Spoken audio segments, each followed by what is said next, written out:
We nodded to each other and immediately ran off toward the sound together. I was surprised by how effectively the bulky man managed navigating the trees in the darkness and at such high speeds. It seemed like it didn't bother him in the least. When we got close to the sound, we were both given pause by a disgusting crunching sound. I heard a man screaming as he fled from something and managed to intercept him. I grabbed him by the shirt, but as I looked at his face, I was struck. The man's face seemed as though it was literally melting away. You could see parts of his upper and lower jaw sticking out from the disgusting, oozing flesh, along with a part of his right eye socket. He was also missing large patches of his black hair, and had a tuft of it sticking out between the collar of his gray robe and the back of his neck. "Hey, what are you, what happened to you?"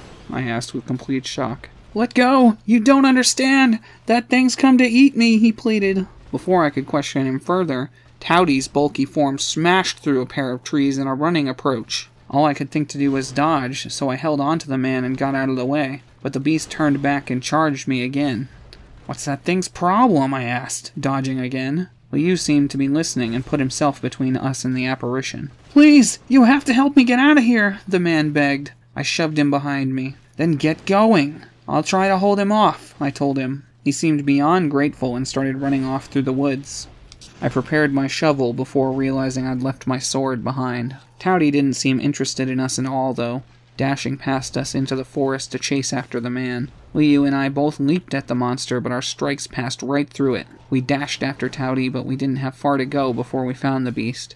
Having pinned the man, we tried to protect the ground under its hoof. With a sickening crunch, Towdy literally bit through the man's head, left arm, and torso, revealing a burning gray light as his blood soaked the grass. With another snippy bite, Towdy snapped up the soul of the man and devoured it, leaving nothing but a bleeding husk underfoot. "So that's why they call you Light Eater," I remarked, preparing myself. Towdy smirked viciously at me.